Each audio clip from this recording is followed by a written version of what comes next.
الحمد لله الذي أنزل على عبده الكتاب ولم يجعل له عوجا قيما لينذر بأسا شديدا من لدنه ويبشر المؤمنين الذين يعملون الصالحات أن لهم أجرا حسنا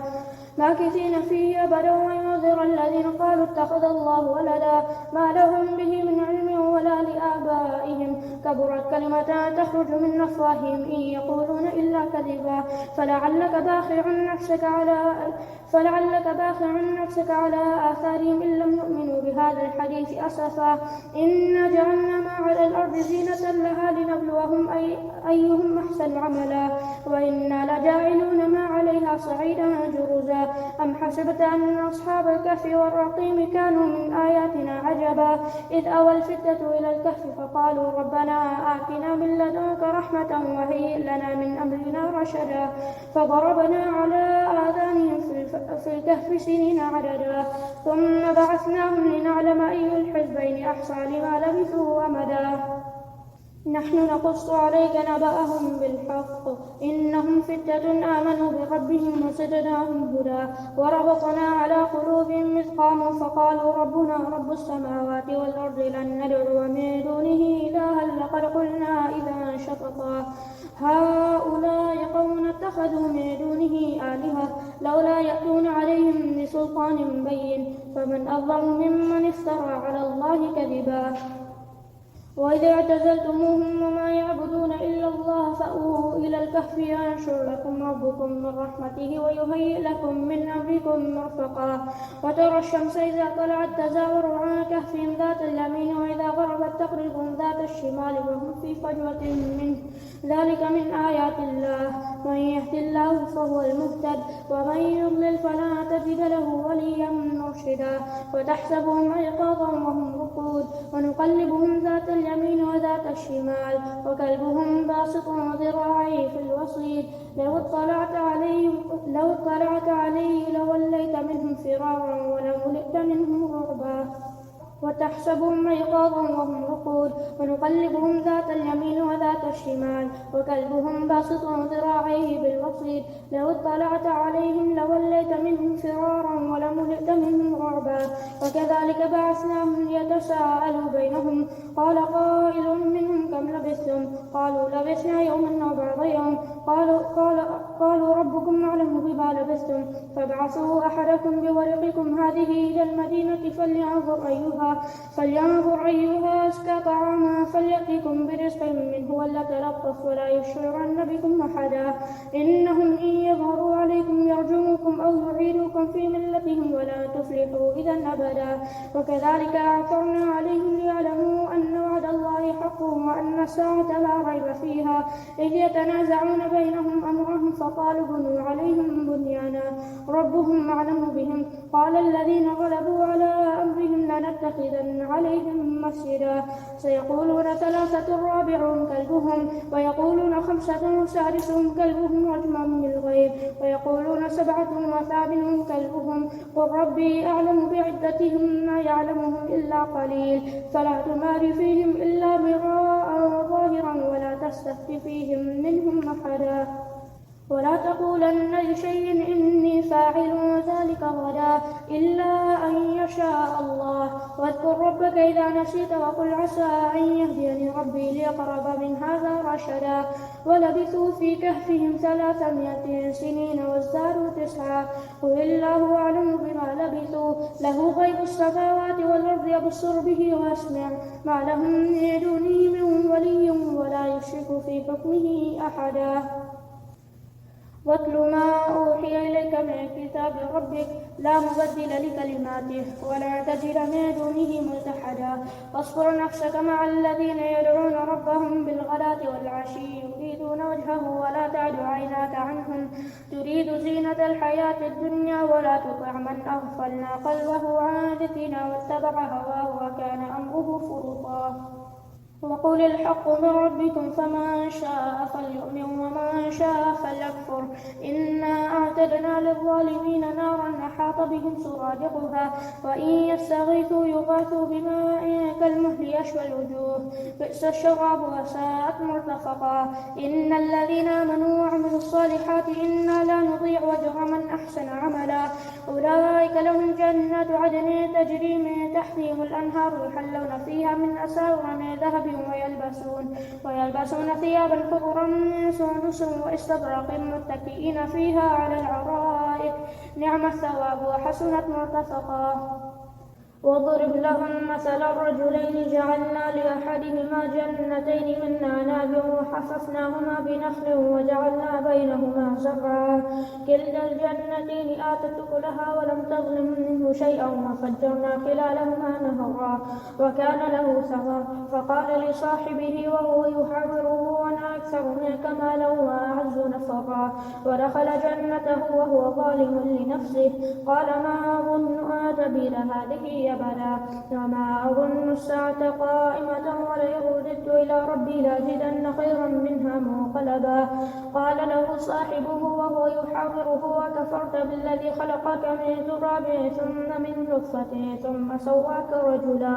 لكن هو الله ربي ولا أشرك بربي أحدا ولولا إذ دخلت جنتك قلت ما شاء الله لا قوة إلا بالله إن ترني أنا أقل منك مالا وولدا فعسى ربي أن يؤتيني خيرا من جنتك ويرسل عليها حسبانا من السماء فتصبح صعيدا زلقا أو يصبح ماؤها غورا فلا تستطيع له طلبا وأحيط بثمره فأصبح يقلب كفيه على ما أنفق فيها وهي خاوية على عروشها ويقول يا ليتني لم أشرك بربي أحدا ولم تكن له فئة ينصرونه من دون الله وما كان منتصرا هنالك الولاية لله الحق هو خير ثوابا وخير عقبا واضرب لهم مثل الحياة الدنيا كماء إن أنزلناه من السماء فاختلط به نبات الأرض فأصبح هشيما تذروه الرياح وكان الله على كل شيء مقتدرا المال والبنون زينة الحياة الدنيا والباقيات الصالحات خير عند ربك ثوابا وخير أملا ويوم نسير الجبال وترى الأرض بارزة وحشرناهم فلم نغادر منهم أحدا وعرضوا على ربك صفا لقد جئتمونا كما خلقناكم أول مرة بل زعمتم أن لن نجعل لكم موعدا ووضع الكتاب فترى المجرمين مشفقين مما فيه ويقولون يا ويلتنا ما لهذا الكتاب لا يغادر صغيرة ولا كبيرة إلا أحصاها ووجدوا ما عملوا حاضرا ولا يظلم ربك أحدا وإذ قلنا للملائكة اسجدوا لآدم فسجدوا إلا إبليس كان من الجن ففسق عن أمر ربه أفتتخذونه وذريته أولياء من دوني وهم لكم عدو بئس للظالمين بدلا ما أشهدتهم خلق السماوات والأرض ولا خلق أنفسهم وما كنت متخذ المضلين عضدا ويوم يقول نادوا شركائي الذين زعمتم فدعوهم فلم يستجيبوا لهم وجعلنا بينهم موبقا ورأى المجرمون النار فظنوا أنهم مواقعوها ولم يجدوا عنها مصرفا ولقد صرفنا في هذا القرآن للناس من كل مثل فأبى أكثر الناس إلا كفورا وما منع الناس أن يؤمنوا إذ جاءهم الهدى ويستغفروا ربهم إلا أن تأتيهم سنة الأولين أو يأتيهم العذاب قبلا وما نرسل المرسلين إلا مبشرين ومنذرين ويجادل الذين كفروا بالباطل ليدحضوا بالحق واتخذوا آياتي وما أنذروا هزوا ومن أظلم ممن ذكر بآيات ربي فأعرض عنها ونسي ما قدمت يداه إنا جعلنا على قلوبهم أكنة أن يفقهوه وفي آذانهم وقرا وإن تدعوهم إلى الهدى فلن يهتدوا إذا أبدا وربك الغفور ذو الرحمة فلو يؤاخذهم بما كسبوا لعجل لهم العذاب بل لهم موعد لن يجدوا من دونه موئلا وتلك القرى أهلكناهم لما ظلموا وجعلنا لمهلكهم موعدا وإذ قال موسى لفتاه لا أبرح حتى أبلغ مجمع البحرين أو أمضي حقبا فلما بلغا مجمع بينهما نسيا حوتهما فاتخذ سبيله في البحر سربا فلما جاوزا قال لفتاه آتنا غداءنا لقد لقينا من سفرنا هذا نصبا قال أرأيت إذا أوينا إلى الصخرة فإني نسيت الحوت وما أنسانيه إلا الشيطان أن نذكره واتخذ سبيله في البحر عجبا. قال ذلك ما كنا نبغي فارتدا على آثارهما قصصا فوجدا عبدا من عبادنا آتيناه رحمة من عندنا وعلمناه من لدنا علما.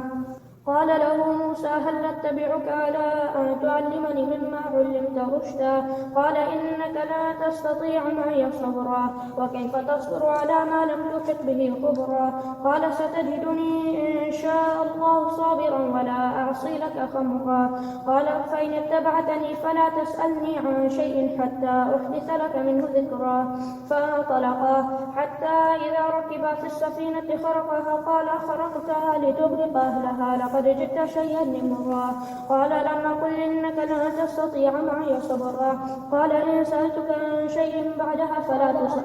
قال لم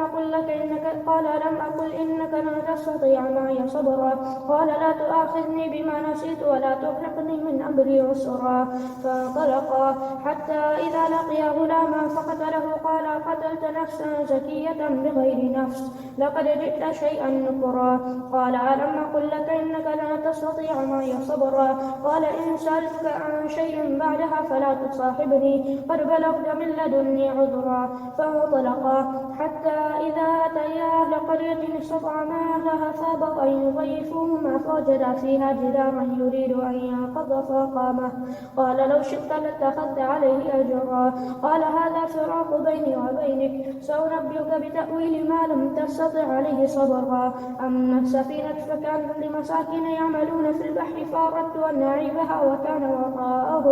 وكان وراءهم ملك يأخذ كل سفينة غصبا. وأما الغلام فكان أبواه مؤمنين فخشينا أن يرهقهما طغيانا وكفرا فأردنا أن يبدلهما ربهما خيرا منه زكاة وأقرب رحما. وأما الجدار فكان لغلامين يتيمين في المدينة وكان تحته كنز لهما وكان أبوهما صالحا فأراد ربك أن يبلغا أشدهما ويستخرجا كنزهما رحمة من ربك وما فعلته عن أمري ذلك تأويل ما لم تستطع عليه صبرا. ويسألونك عن ذي القرنين قل سأتلو عليكم منه ذكرا. إنا مكنا له في الأرض وآتيناه من كل شيء سببا فأتبع سببا حتى إذا بلغ مغرب الشمس وجدها تغرب في عين حمية ووجد عندها قوما قلنا يا ذا القرنين إما أن تعذب وإما أن تتخذ فيهم حسنا. قال أما من ظلم فسوف نعذبه ثم يرد إلى ربه فيعذبه عذابا نكرا. وأما من آمن وعمل صالحا فله جزاء الحسنى وسنقول له من أمرنا يسرا. ثم اتبع سببا حتى إذا بلغ مطلع الشمس وجدها تطلع على قوم لم نجعل لهم من دونها سترا كذلك وقد أحطنا بما لديه خبرا. ثم اتبع سببا حتى إذا بلغ بين السدين وجد من دونهما قوما لا يكادون يفقهون قولا. قالوا يا ذا القرنين إن يأجوج ومأجوج مفسدون في الأرض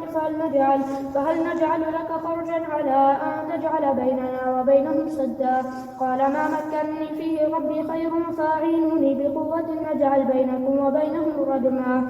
آتوني زبر الحديد حتى إذا ساوى بين الصدفين قال انفخوا حتى إذا جعله نارا قال آتوني أفرغ عليه قطرا فما استطاعوا أن يظهروه وما استطاعوا له نقبا. قال هذا رحمة من ربي فإذا جاء وعد ربي جعله دكا وكان وعد ربي حقا. وتركنا بعضهم يومئذ يموج في بعض ونفخ في الصور فجمعناهم جمعا وعرضنا جهنم يومئذ للكافرين عرضا الذين كانت أعينهم في غطاء عن ذكري وكانوا لا يستطيعون سمعا. أفحسب الذين كفروا أن يتخذوا عبادي من دوني أولياء إنا أعتدنا جهنم للكافرين نزلا. قل هل ننبئكم بالأخسرين أعمالا الذين ضل سعيهم في الحياة الدنيا وهم يحسبون أنهم يحسنون صنعا أولئك الذين كفروا بآيات ربهم ولقائه فحبطت أعمالهم فلا نقيم لهم يوم القيامة وزنا ذلك جزاؤهم جهنم بما كفروا واتخذوا آياتي ورسلي هزوا إن الذين آمنوا وعملوا الصالحات كانت لهم جنات الفردوس نزلا خالدين فيها لا يبغون عنها حولا قل لو كان البحر مدادا لكلمات ربي لنفد البحر قبل أن تنفد كلمات ربي ولو جئنا بمثله مددا قل إنما أنا بشر مثلكم يوحى إلي أنما إلهكم إله واحد فمن كان يرجو لقاء ربه فليعمل عملا صالحا ولا يشرك بعبادة ربه أحدا